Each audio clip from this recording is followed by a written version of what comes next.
Ciro Conte. Entrevista. Nós estamos recebendo aqui o deputado Paulo Araújo. Paulinho, prazer enorme tê-lo aqui novamente. Bom dia. Muito bom dia a todos do meu querido estado do Mato Grosso. Paulo, nós vamos falar da saúde, falar de outras coisas, mas vamos falar sobre essa matéria da 163. Será que agora desenrola? Olha, há uma movimentação muito forte por parte do governo do estado no sentido de poder desenrolar, né? É uma das maiores reclamações em termos de infraestrutura no estado de Mato Grosso, é a 163 e a 174 também, sim, né? E 174 uma situação infinitamente pior do que a 163. Então lá, pelo menos na Assembleia Legislativa, nós estamos dando todo o apoio político para que o estado possa assumir definitivamente essas duas grandes obras, né? Sim. Duas rodovias que até então eram rodovias federais.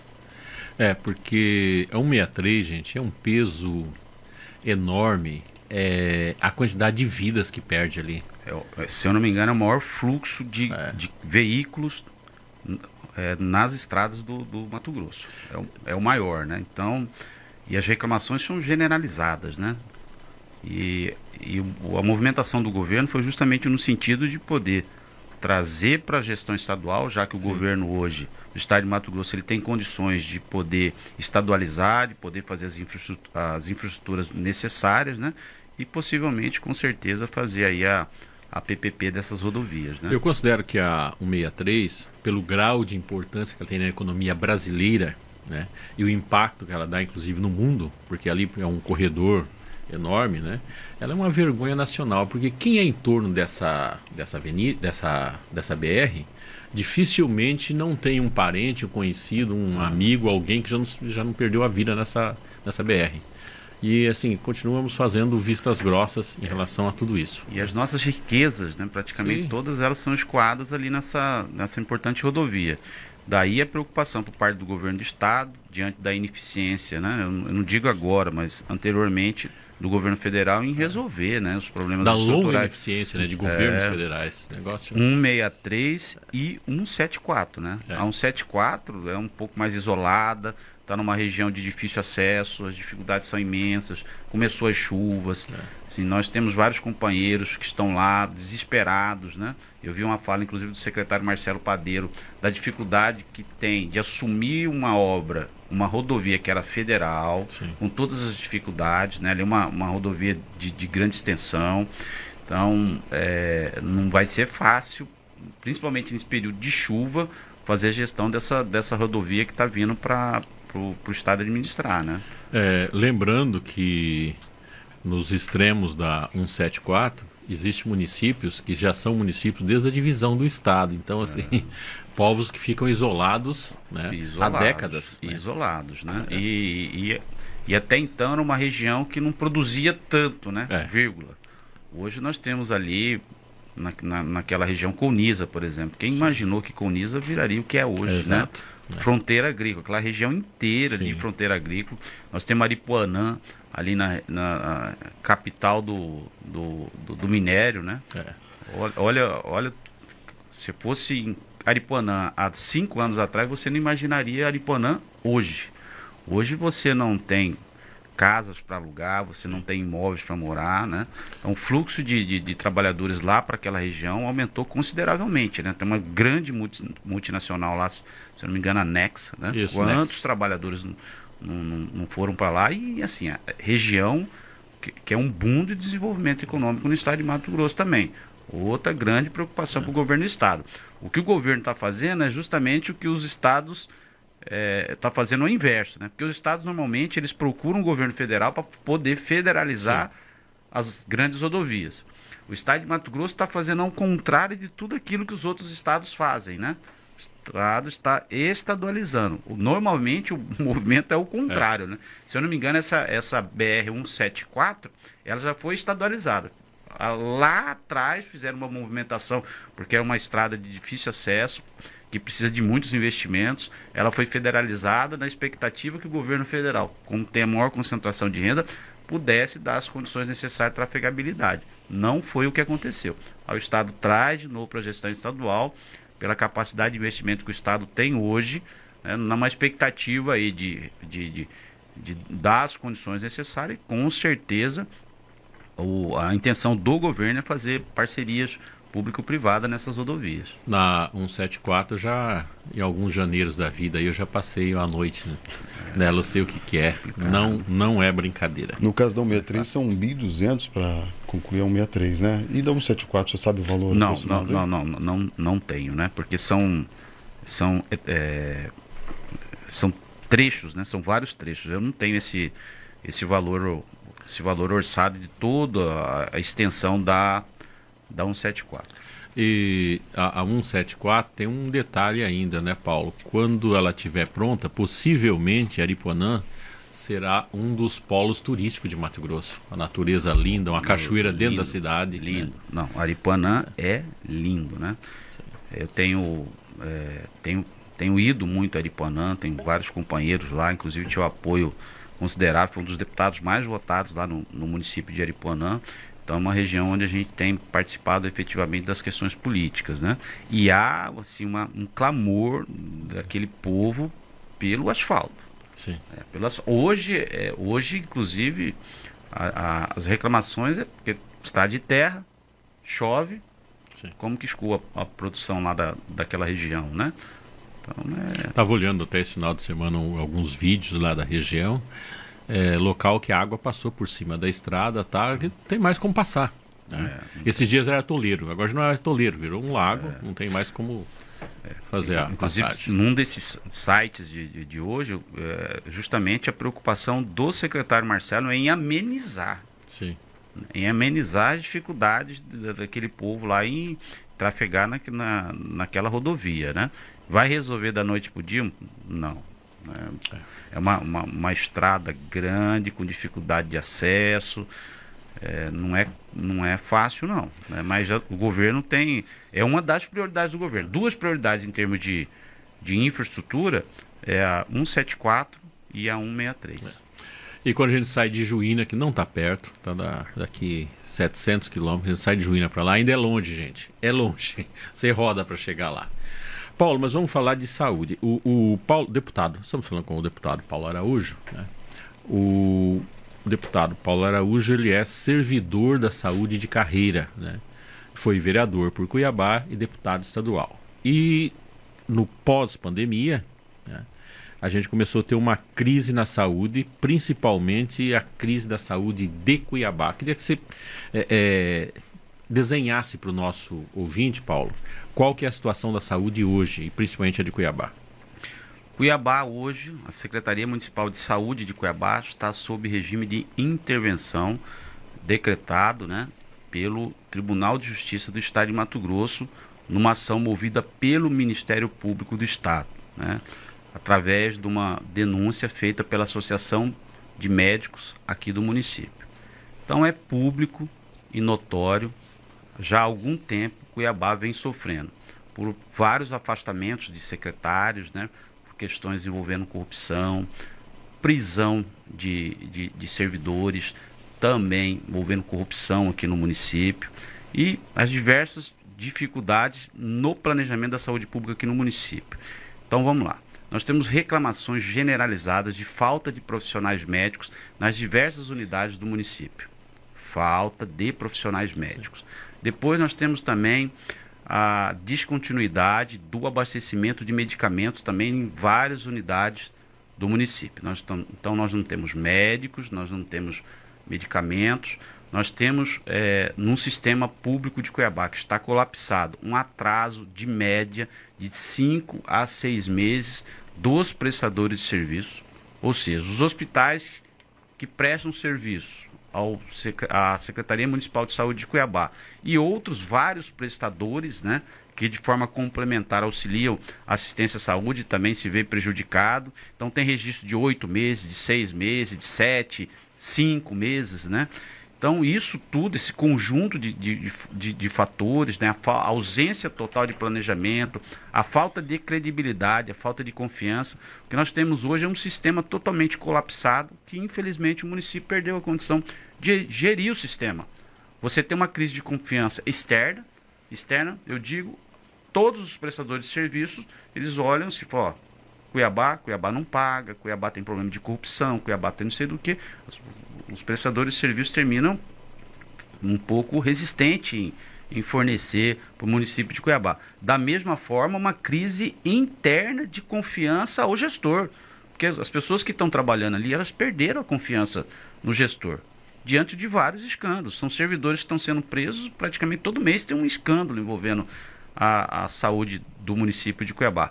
Tudo isso culminou, logicamente, com várias denúncias que foram encaminhadas ao Ministério Público. Nós não estamos falando só da Associação Médica. Sim. Quantas outras denúncias? Nós estamos falando do Ministério Público e a Polícia Judiciária Civil também, que tem várias frentes de investigação frente à Secretaria Municipal de Saúde de Cuiabá. Inclusive, esse debate ele foi para a Assembleia Legislativa, não teria como ser diferente. E algumas pessoas perguntam, mas Cuiabá é vereador.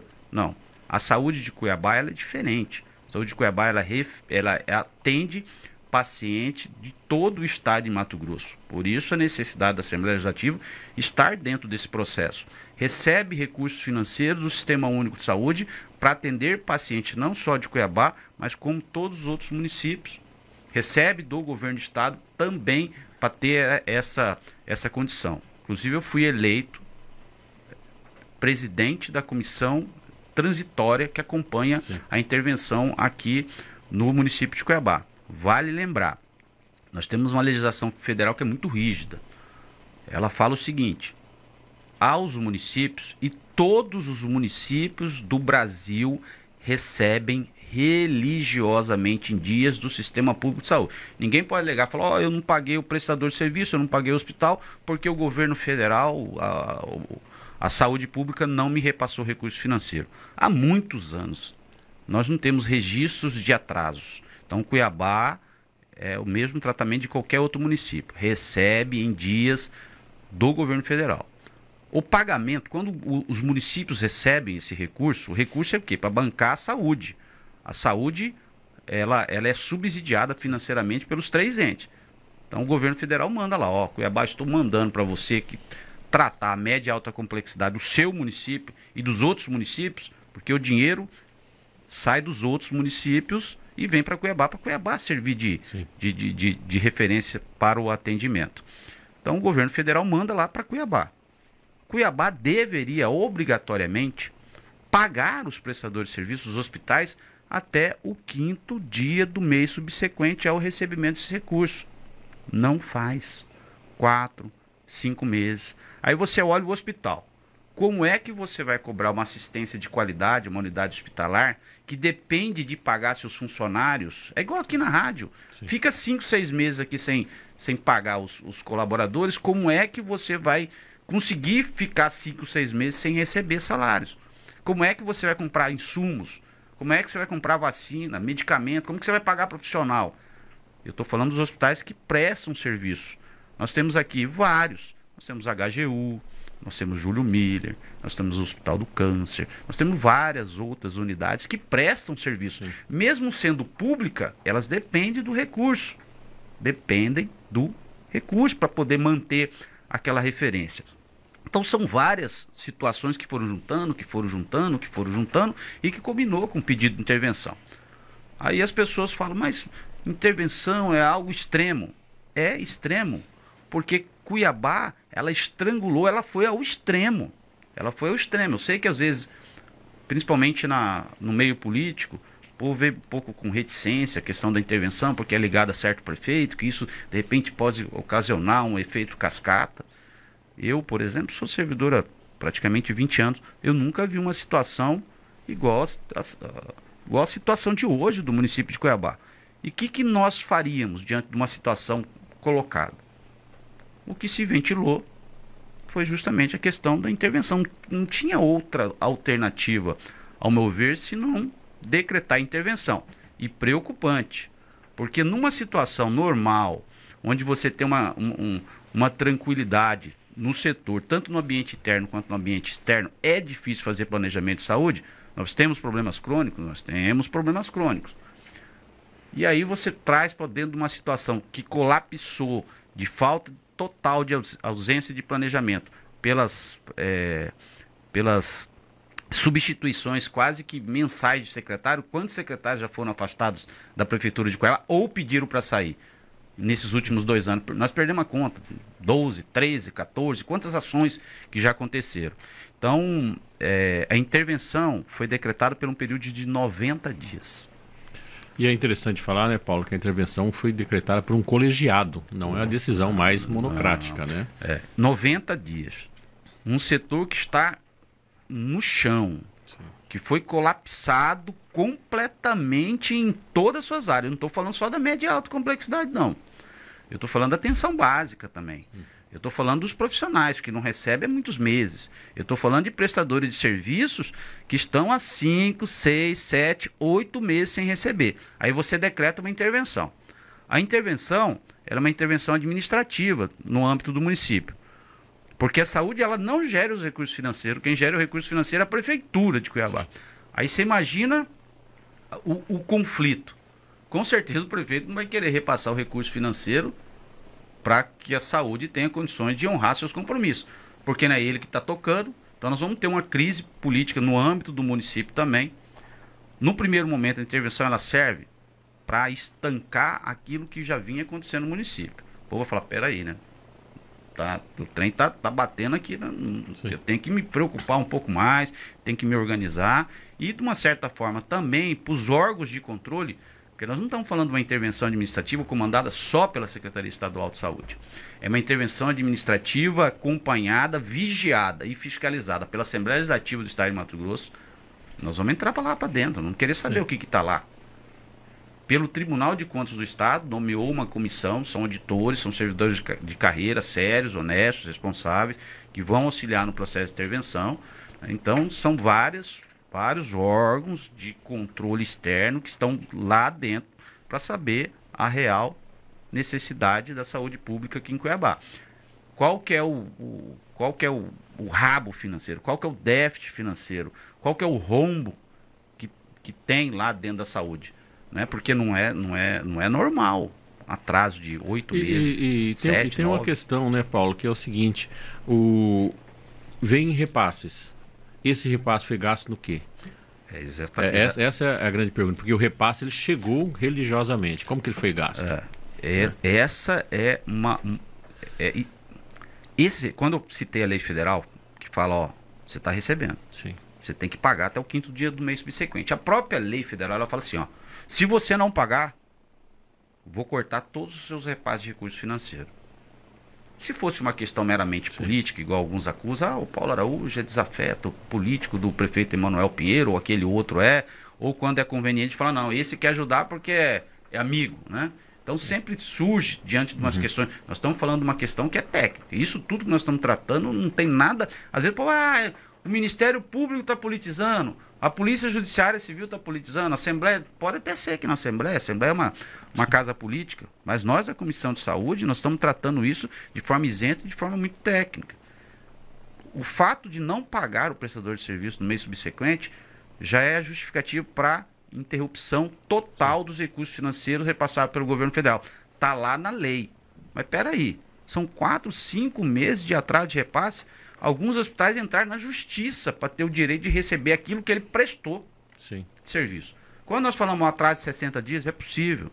Porque o sistema, até ele checar, até ele fazer avaliação, controle, monitoramento e dizer para o financeiro, pode pagar, normalmente são 2 competências. Então, 2 competências de atraso é razoável.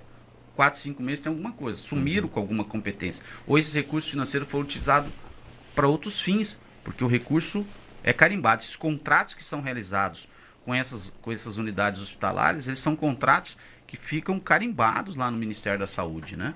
Então, esses problemas envolvendo a gestão, eu acredito que Cuiabá, eu poderia dizer que hoje os problemas de Cuiabá são muito, os problemas que ocasionaram esse rombo milionário, eles foram muito mais por falta de planejamento e as outras coisas que vocês estão acompanhando aí pela mídia do que propriamente dito financeiro, né? Só que hoje se tornou um grande problema financeiro, porque como que você vai administrar um rombo com os prestadores de serviço quase que na sua totalidade com 6 meses, 7 meses? Como que você assume uma intervenção dessa já com dificuldade no repasse financeiro por conta desse conflito, e ter que organizar esse passivo que ficou para trás. E organizar daqui para frente. Não é tarefa fácil não, professor. Paulo, quando a gente fala fornecedor, os fornecedores estão sem receber. Quem são esses fornecedores e o que eles fazem? Fornecedores e prestadores de serviços, né?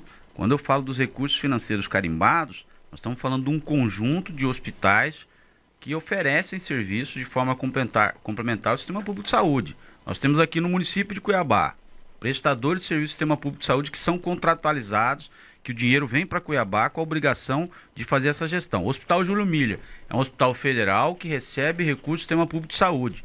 O contrato de prestação de serviço é com o município de Cuiabá.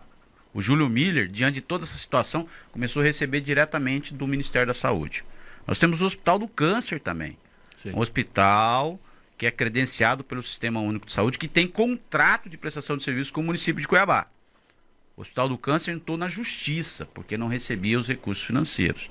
Nós temos o Hospital HGU, que é referência em ortopedia, cardiologia e neurocirurgia. É referência credenciada pelo Ministério da Saúde, que tem contrato com o município de Cuiabá também. Atraso de repasse de recurso financeiro. Nós temos o próprio Hospital Pronto Socorro de Cuiabá, sim, que é público e que recebe recursos financeiros que caem religiosamente em dia todos os meses na conta do município de Cuiabá. Fora outros inúmeros prestadores de serviços que prestam serviço de forma complementar ao sistema público de saúde. Quando eu falo de prestador também, porque, por exemplo, no Hospital São Benedito, a equipe de ortopedista, por exemplo, sim, é uma equipe terceirizada, contratada pelo município de Cuiabá. Não recebem. Não recebem dia. Então os profissionais estão lá trabalhando 5, 6, 7 meses. A hiperbárica, também, o serviço que é prestado dentro do pronto-socorro de Cuiabá, não recebem há 7, 8 meses. O exemplo desse é o exemplo de quase todos os outros prestadores de serviços que estão ali trabalhando diariamente, que são contratados pelo município de Cuiabá. É um conjunto, né? Então todo o conjunto colapsou. Os hospitais colapsaram porque não recebe, os contratados também colapsou porque termina não recebendo, alguns inclusive entrar com RJ, porque faliram as suas empresas, né? Então isso é o que permeia hoje o setor saúde no município de Cuiabá. E um desespero muito grande de todos os prestadores de serviço dentro de Cuiabá. Porque assim que essa intervenção entrar, e há um desespero generalizado, porque eles estão há 7, 8 meses. Pelo amor de Deus, o que vai acontecer? Será que nós vamos receber? Será que nós vamos receber? Porque com certeza a intervenção ela vai fazer uma auditoria em todos esses contratos, né? O interventor não vai chegar lá, vai pagar distribuindo dinheiro, quer saber, né? Porque tem alguns processos, pelo menos que a polícia judiciária vem investigando, são viciados. Sim. Quais não são viciados? Qual que é a certeza e a tranquilidade que a interventora vai ter para poder pagar os prestadores de serviço diante do cenário que está em Cuiabá? Com certeza absoluta vai auditar. E para auditar todos esses contratos leva um tempo. Tanto é que o Tribunal de Contas, o órgão de controle externo, entrou para dentro também. Sim. E há uma necessidade muito grande, uma cobrança da parte política dos órgãos internos para que a fila de cirurgias eletivas ande também. Então nós precisamos andar a fila eletiva. Nós precisamos corrigir o que está aí. Nós precisamos pagar o passivo dos prestadores de serviço. Então, são uma série de complexidade que está aí num período muito curto da intervenção, que precisa dar resposta, né? Sim. Então, nós vamos... Por isso, a necessidade desse apoio à intervenção, para que ela surta os efeitos que a sociedade quer. Né? A sociedade quer o quê? O que claramente a população quer? Que seja atendida por médico e que tenha atendimento. É isso que a população quer. Quando vai lá na unidade básica, não é possível não ter médico, não ter medicamento. A população, principalmente os mais pobres, não entendem isso. Aí, diante de uma situação toda dessa, que o sistema está colapsado, né? E que precisa de dinheiro, nada contra a questão envolvendo a questão animal. Aí o município vai lá, isso inclusive foi uma ação que culminou aí com algumas prisões, né? Sim.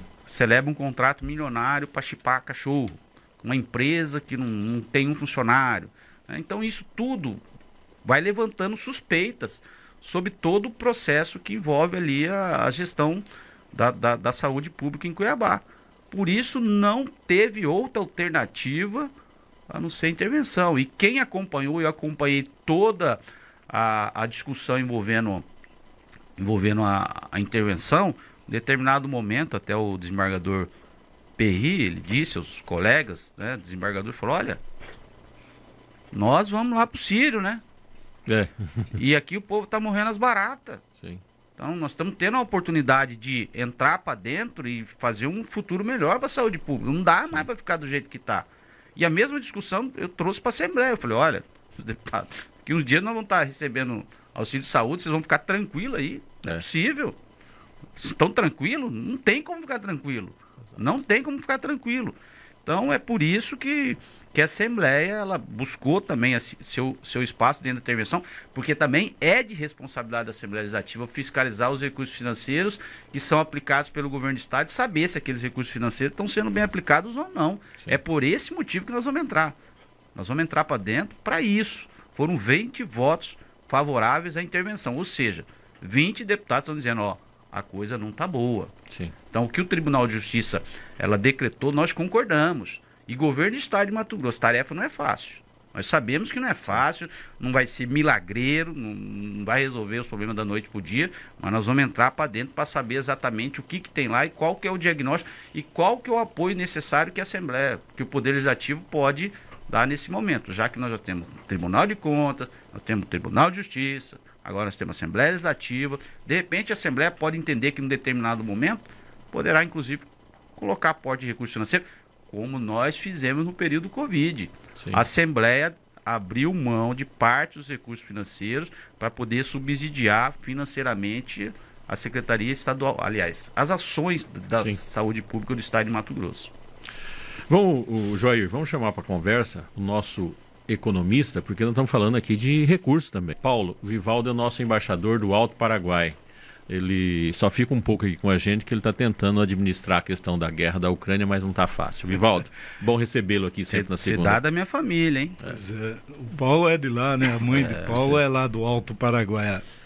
Olha, Paulo, eu tenho visto essa discussão acompanhado como um cidadão daqui de Cuiabá e verifico o seguinte, os três poderes, o Judiciário atendendo uma demanda determinou, a Assembleia aprovou e o Executivo fez a intervenção, está administrando a intervenção em Cuiabá.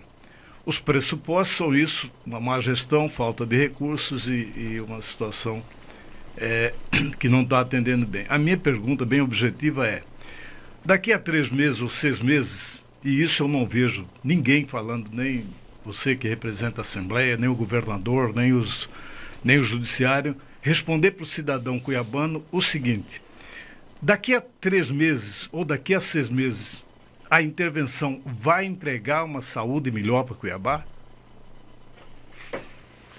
É isso que eu tinha inclusive falado aqui ao professor João Edson, da dificuldade um prazo tão curto, né? Nós estamos falando de 3 meses de problemas que são pontuais e problemas que são crônicos. Mas inclusive, o prazo foi determinado pela decisão, não foi pedido por ninguém. Não, o Judiciário que falou que eram 3 meses, eram suficientes, eu acredito, e a Assembleia admitiu como certo. E se você me permite, Paulo e Vivaldo, daqui no encerrar desse período, volta para a mão de quem ocasionou tudo não. Recurso exatamente. Porque e aí volta para a mão de quem fez o problema, né? A intervenção você não pode declarar uma intervenção por um período de 12 meses, né? Tá na legislação, você tem um período e esse período ele pode ser prorrogado. Inclusive, numa dessas conversas com o governador, eu falei, governador, nós temos um problema que é nefrálgico e não tem como, diante de uma situação de intervenção onde há vidas, onde pessoas estão morrendo por ausência da dispensação de medicamento. O governo do Estado, pela credibilidade que tem hoje, o governo paga em dias seus prestadores de serviço. O CNPJ da Prefeitura de Cuiabá, infelizmente, tem dificuldade em contratar. Eu falei, governador, o senhor precisa fazer uma compra emergencial de medicamentos no CNPJ do governo do Estado, mesmo que não seja do rol de medicamentos. O governo não compra medicamentos da atenção básica. Sim. Lá na atenção básica, no coitadinho, no povo cuiabano que está lá nas unidades de saúde, tem ausência de medicamentos. Então isso o senhor pode fazer. Compra e distribui esses medicamentos por um prazo aí, mínimo de 3 a 4 meses, até que o CNPJ, até que a intervenção ela surta o efeito. Mas o senhor vai, eu entendo que o senhor precisa fazer isso. Faz compra, distribui, normaliza a questão dos medicamentos. Questão dos profissionais, dos contratos, e aí é fazer gestão mesmo em cima de cada contrato desse. É no dia a dia ali você lutando, é um leão por dia. E o governador entendeu essa questão do medicamento, é uma questão extremamente preocupante, e ela não é para a semana que vem, ela é para ontem. O governo, diante dessa situação, governo do Estado de Mato Grosso, Secretaria Estadual de Saúde, diante de um processo de intervenção, onde há ausência total de medicamento básico nas unidades básicas, ele pode deflagrar um processo de intervenção. E cá para nós, vai ter muito prestador de serviço querendo vender para o governo do Estado. Sabe por quê? Porque paga em dia. Paga em dia. Pois é, mas eu queria fazer uma observação. Eu vejo que o governo está com dinheiro, está pagando em dia, mas os indicadores da saúde em Mato Grosso não melhoraram tanto. Tira Cuiabá disso. Será que Várzea Grande é uma excelência em saúde pública no Mato Grosso? Será que Sorriso, Lucas do Rio Verde? Quer dizer, o Estado tem dinheiro, está pagando em dia, fazendo a gestão que deve fazer, mas quando eu olho os indicadores de saúde de Mato Grosso, comparado com outros estados, nos últimos anos nós não melhoramos a saúde pública em Mato Grosso. Quer dizer, então a questão não é só dinheiro. Não, a questão aqui, definitivamente, em Cuiabá não é só dinheiro. Essa pergunta, no Mato Grosso, porque em Mato Grosso tem dinheiro, mas não tem uma saúde melhor. Essa pergunta ela é muito boa, inclusive para os ouvintes, porque é uma pergunta que todo mundo faz. Então vamos lá analisar Várzea Grande. Várzea Grande é um município que vem tendo uma melhora gradativa no sistema público de saúde. É um município que conseguiu ampliar consideravelmente a atenção básica, é um município que conseguiu se organizar dentro da sua unidade hospitalar, é um município que conseguiu efetivar as suas unidades de pronto atendimento e que por um problema pontual do município de Cuiabá, vê uma grande superlotação em suas unidades. Então, o problema de Cuiabá superlotou lá a Várzea Grande. Isso é fato. Coisa que anteriormente era o contrário. O sistema público de Várzea Grande tinha uma certa dificuldade de se organizar. Vale lembrar que Várzea Grande, nós não tivemos problemas de corrupção, de gente roubando dinheiro, não tivemos trocas reiteradas de secretários, a exemplo também do interior do estado de Mato Grosso todo. Então, Cuiabá, ela infelizmente, nesse momento, ela tem algumas condições que culminou com o processo de intervenção. Quando nós falamos, Cuiabá não tem um dos melhores indicadores, nós vamos falar de planejamento de questão de referência hospitalar. Eu sou servidor há 20 anos e sempre nós falávamos dos vazios assistenciais. Nós só temos hospitais regionais em Sorriso, nós temos em Colíder, nós temos em Rondonópolis, agora nós temos em Sinop, né, e não temos mais nos outros lugares. Certo? Com a pressão da Assembleia, com a organização do governo do Estado, nós fomos para cima. Governo, nós precisamos cobrir alguns vazios assistenciais, coisas que deixaram. Não vamos reclamar de ninguém, mas nós precisamos fazer. Então foi determinado. Está em construção. O Hospital Júlio Miller, parado desde 2008. Uma grande obra está sendo construída. Inclusive, estive lá fiscalizando. Cuiabá, Santo Antônio, aquela obra que está sendo construída, obra de mais de 100 milhões de reais. Em execução. O Hospital Central é um hospital que estava parado desde mais de 20 anos. É um hospital que vai ser referência? Está lá em vias de ser terminado? Está. Central, 40 anos. Hospital Central. Centro Político Administrativo. Está em vias de ser finalizado? Está. O Hospital de Tangará, aquela região, nenhuma dessa região, Tangará-Juína, tinha uma unidade hospitalar gerida pelo Estado. Iniciou-se a construção do hospital em Tangará, para servir de referência ali para o Médio Norte, que até então só tinha hospitais municipais de referência. Juína, uma região um pouco mais distante, também iniciou-se o projeto de construção do hospital estadual. Alta Floresta e a região, que é a região de difícil acesso, que era a região da Araguaia. Processo de construção também do hospital regional lá de Confresa. Então, na média e alta complexidade, com certeza, daqui a uns anos, e não é agora, porque um hospital demora 3, 4 anos para ser... Mas o hospital em construção não melhora os indicadores de saúde, né? Se nós tivéssemos feito lá atrás, e aí eu não quero culpar ninguém, a responsabilidade de quem está. Então, nós vamos cobrar do governador que está. Governador, o senhor precisa fazer. Não, eu vou fazer. e fez. Está fazendo. Vai surtir efeito diretamente na assistência ao usuário? Vai, quando estiver pronto. Até lá, o sistema está colapsado, nós temos déficit. Qual que é a nossa maior referência? Por que se justifica toda essa discussão em torno de Cuiabá?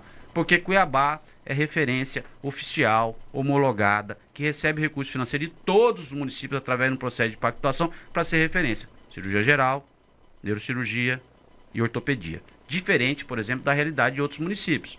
Várzea Grande é uma certa referência? É. Referência na Baixada Cuiabana, para com os municípios que pactuam, mas a referência, de fato, não está no município de Várzea Grande, está no município de Cuiabá. Cuiabá que recebe o grande volume de recurso financeiro para ser referência, inclusive por parte do governo de estado. Precisa melhorar? Precisa. Nós temos problemas crônicos no sistema público de saúde? Temos. O estado, vamos lá, falar do estado. O que nós tivemos no estado nesses últimos anos? Nós tivemos problemas envolvendo afastamento de secretário, roubo de dinheiro, corrupção, ações, prisões, que comprometesse esse cenário positivo de pactuação junto aos gestores? Não.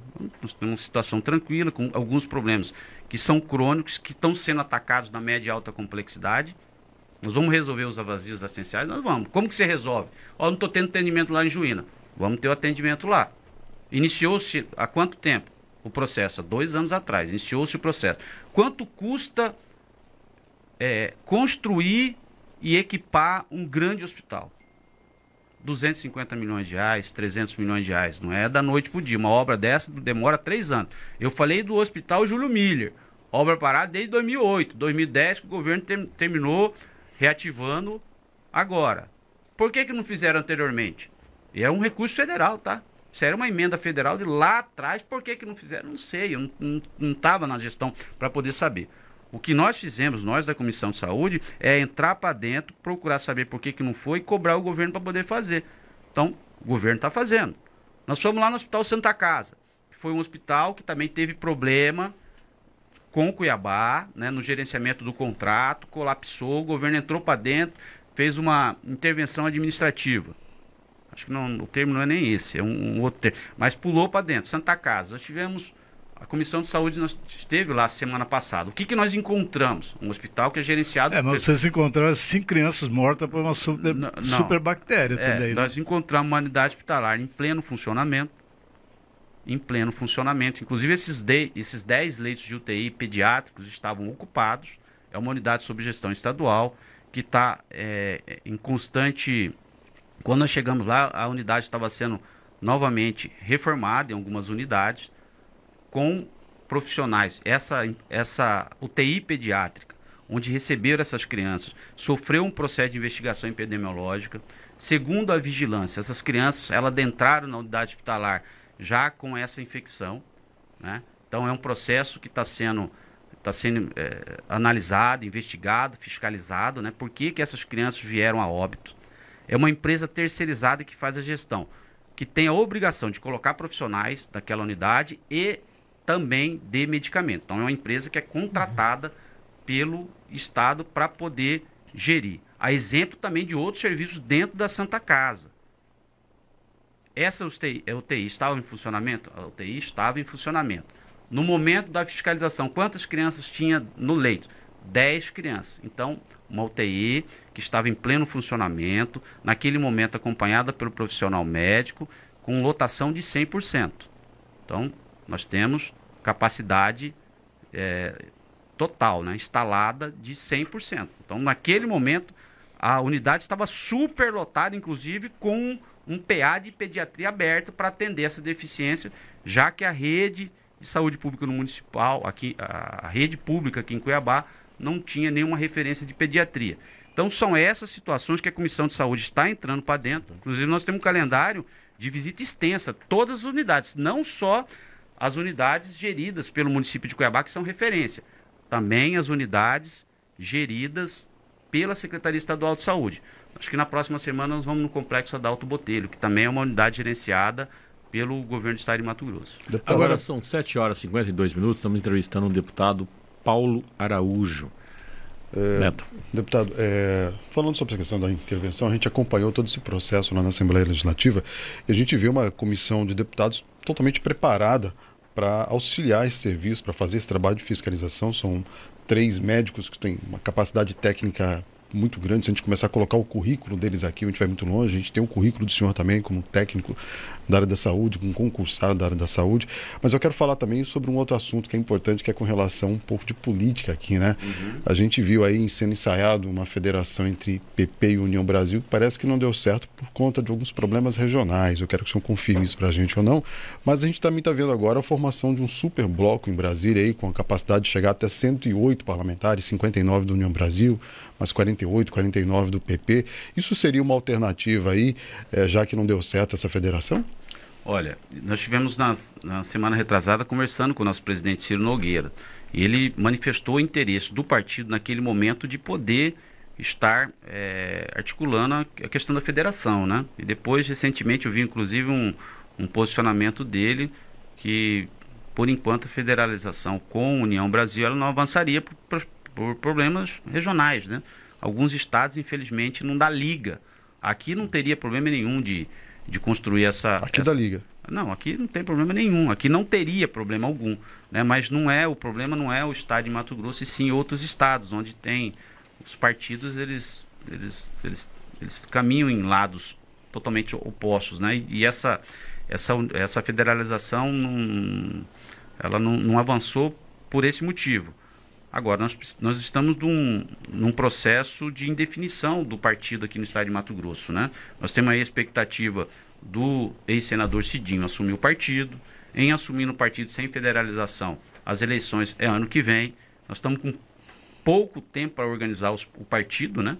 Com federação, seria uma forma, beleza, aqui em Cuiabá, por exemplo, com a federação, aqueles que seriam candidatos a vereadores teriam uma condição um pouco mais tranquila, porque pegariam um quantitativo de vereadores de pré-candidatos ali na União Brasil, juntava com um pouquinho do PP e tal, né? E a tendência é que Cuiabá seria caminhar com União Brasil, por exemplo, uma disputa? Se fosse na federalização, não teria problema nenhum em caminhar junto com União Brasil, até porque eu entendo que Cuiabá vai precisar de um nome que consiga reorganizar o município de Cuiabá, né? Que dê credibilidade que o município de Cuiabá precisa ter. Então, qual seriam esses nomes hoje? Eu faço parte da base de sustentação política do governo do estado. Eu não teria problema nenhum em apoiar o deputado Botelho, que agrega. A minha avaliação hoje é um candidato fortíssimo à prefeitura de Cuiabá, a exemplo do deputado Fábio Garcia, que também é daqui, a exemplo de outros candidatos do União Brasil, a exemplo do Mauro Carvalho, a exemplo do Galo, né? O exemplo de outros nomes que eventualmente podem surgir. Nós temos outros pré-candidatos, o Abílio, por exemplo, na eleição passada, no primeiro turno, chegou em primeiro lugar, candidato fortíssimo aqui no município de Cuiabá. Eu arrisco dizer, inclusive, que se tiver eleição, o Abílio é um candidato que vai estar no segundo turno aqui das eleições. E temos outros, né? Tem o candidato aí que vai ser apoiado pelo prefeito Emanuel Pinheiro, acredito que o Estopa, né? Então, eleição em Cuiabá ela já começou e os partidos estão se organizando. E o progressista ele precisa se organizar. A diferença do progressista para esses outros partidos, que o progressista ele não tem, nós não trabalhamos com a possibilidade de termos candidato a prefeito aqui em Cuiabá. 7 horas e 56 minutos. Quando nós falamos de unir partido, ele é complicado, né? Porque quando não tem problema nacional, tem estadual. Quando não tem estadual, tem municipal. Nacional. Municipal. Então é bastante complicado, né, Vivaldo? É isso mesmo. O histórico de junção de partidos, às vezes chega até se unir, mas na prática não corre junto. Eu vejo que o PP e a União deram um passo atrás, né, Paulo, nacionalmente, para refletir melhor. Sim. Até porque as eleições municipais estão muito próximas, ela afeta diretamente. Pode ser que na sequência se junte para uma eleição de governador e presidencial em 26. É que, na verdade, assim, vamos lá. Os partidos, quando eles terminam fazendo essas funções, eles não estão muito preocupados com as eleições municipais, não. Não. Mais as nacionais. Não, então e deputado federal. Ela é a posição do partido quando eles estão fazendo essa fusão. Eles também não querem saber de deputado estadual, não. É federal. Não, até o Ciro falou, Paulo, nosso problema aqui é montar um grande grupo político em condições aí de poder mostrar a força dentro do Congresso. Então, se o PP e a União Brasil, eles se fizesse a federalização, seria o maior bloco. Com certeza, todas as discussões que passarem pelo Congresso Nacional, quem vai sentar primeiro para discutir? E as principais comissões, né? As comissões, aí vem as comissões. Essa é uma herança do coronelismo, né? Os partidos têm a cabeça grande e o corpo... Você tem a maior bancada, você tem a maior federalização. Quando as discussões das comissões, não tenha dúvida que vai ser preenchida pelo maior partido. Então era lógico e óbvio que os dois partidos estavam de olho justamente nessa discussão. Discussão envolvendo o município, eu posso te garantir que não é a assim, preocupação do nacional. Não, até tem uma certa preocupação, mas não é a prioridade na preocupação. Então, quando eles organizam a federalização, os municípios que se organizem dentro daquilo que foi direcionado, porque não há uma discussão de baixo para cima. Sim. A discussão é lá entre os líderes do Congresso. É ali que é o partido, por exemplo, o PP, é claro. O PP, a prioridade, o foco do Partido Progressista sempre foi e vai ser por um bom tempo eleger deputados federais. Não é eleger governador. Por que o PP não tem uma bancada forte de governador? Porque a prioridade clara, o planejamento estratégico do partido é eleger deputados federais. Como foi o PMDB durante bastante tempo, né? Todos os partidos agora, né, em função da legislação, distribuição de recursos, focou nisso.